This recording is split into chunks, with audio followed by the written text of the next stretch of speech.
welcome to the DIY Depot. In this video, I'm excited to do a quick overview and demonstration of the Frizzlife countertop reverse osmosis system.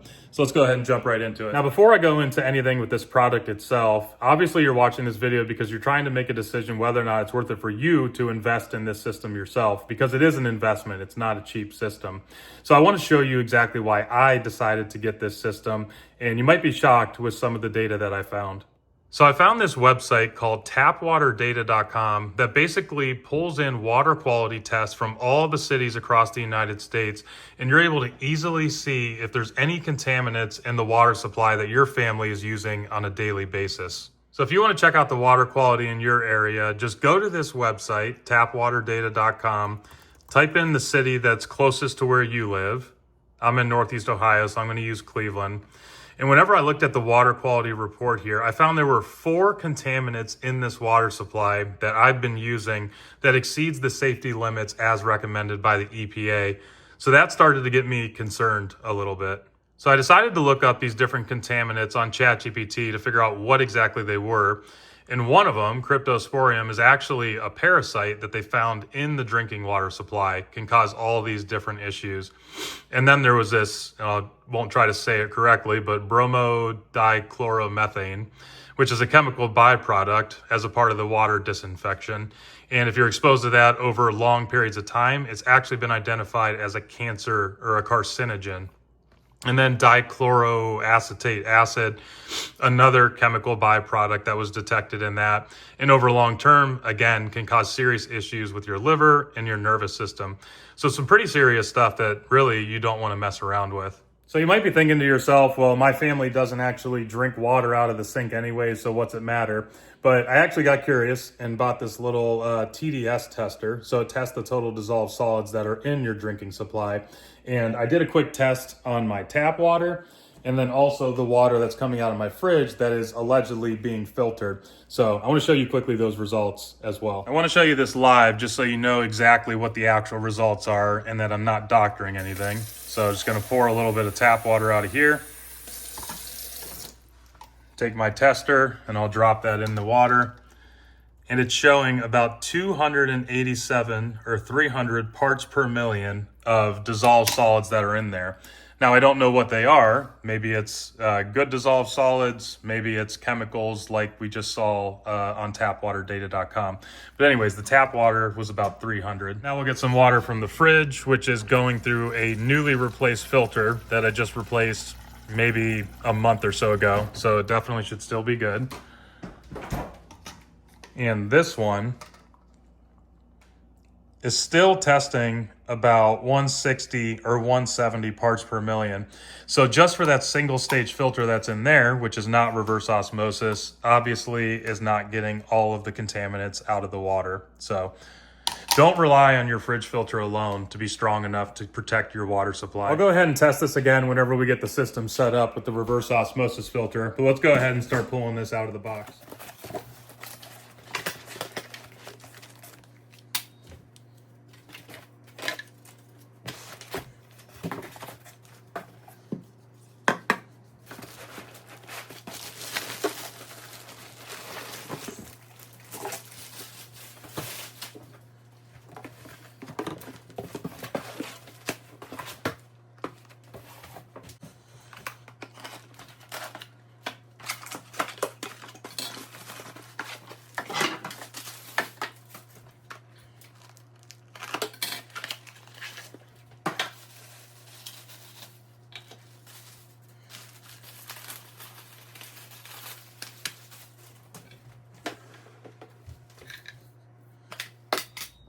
So here's everything that comes in the system.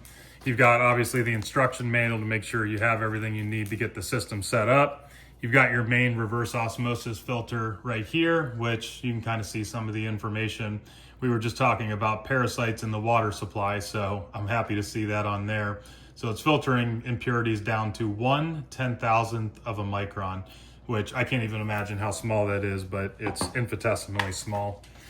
And then you've also got the alkaline carbon filter. So after the RO water goes through, or the water goes through the RO filter, it's going to go through this as well, which is going to make the water alkaline, which I'm not an expert in this, but you can go online and see all of the benefits that people are claiming for drinking alkaline water. So definitely check that out. You've also got a cover here in case you're going to have it exposed to direct sunlight. You can imagine if you have just water sitting out in direct sunlight, it's possible eventually you get some kind of algae growth going on from your tap water. So this is meant to cover the tap water reservoir. And then you've got the actual dispensed water pitcher here. So if you want to take this with you for whatever reason, you want to put it in the fridge or just put it in your office or wherever you're going to be drinking the water, you can just take it off at the station.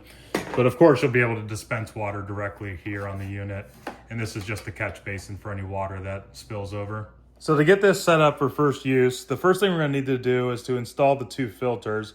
But a little bit more information on how reverse osmosis filters are different from typical filters where it's just an activated charcoal media that the dissolved solids are getting caught up in and absorbed by. This actually has a very fine membrane built into it that's semi-permeable where the water can get through, but all those contaminants are just physically too big to actually fit through, and they get held up by that membrane. So let's go ahead and install these 2, and then we'll go on to the next step. To install the first filter, we're just going to go ahead and lift up on this little cover here, and that'll pop right out. And this just has kind of these little notches here. So you're going to put it in, feel where it drops into place, and then you're going to twist it firmly until it fully locks into place.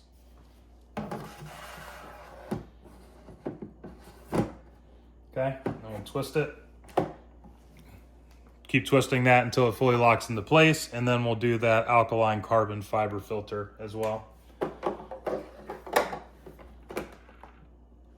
Okay, and just make sure you push that in there all the way until it's flush kind of with this front surface. Now we can go ahead and throw that cover right back on there. All right, and then we can go ahead and fill up this back reservoir. And just to note, you should not have it plugged in yet because as soon as you plug it in, it's going to start filtering the water. But we'll go ahead and fill up this back reservoir, which for me, it's actually pretty convenient because the sink's right here. I'll just pull that over to fill it up.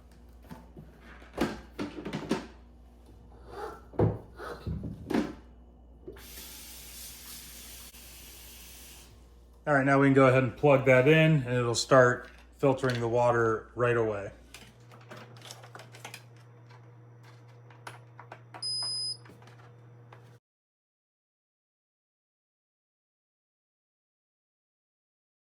Now, just like any filter, whenever you first start using it, you do want to run through a few batches of water before you start drinking it, just to fully activate the actual filter. So I'm gonna go ahead and dump 3 or 4 batches of this water before I start using it for drinking water.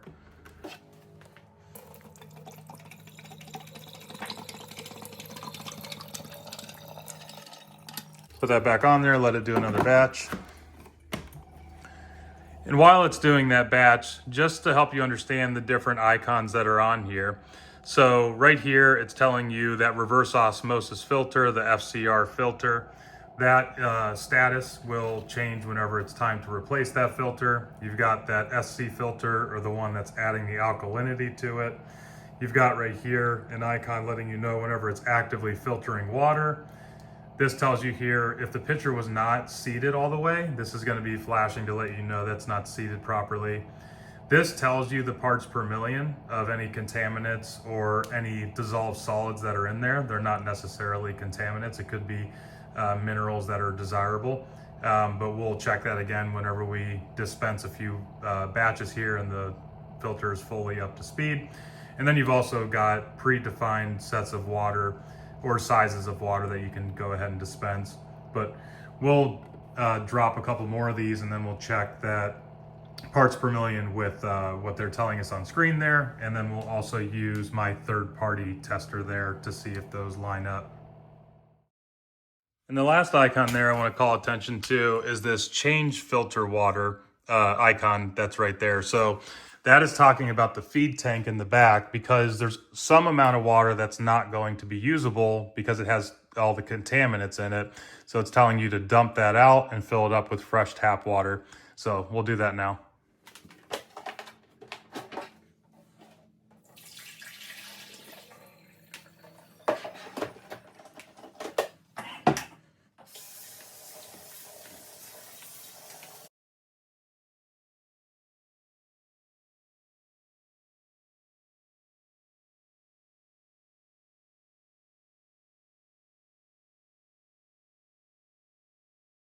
All right, so we can go ahead and test this out. Currently, this is claiming 48 parts per million, which is much less than the 300 we were getting from the tap water and the roughly 170 we were getting from the fridge filter. So we'll go ahead and dispense some water and then test it out with our third-party device as well.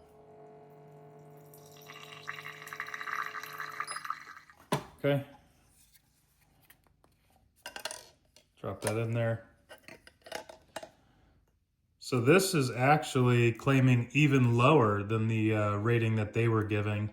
So if you're going from tap water to this, it's about a 90% reduction going from 300 down to 30.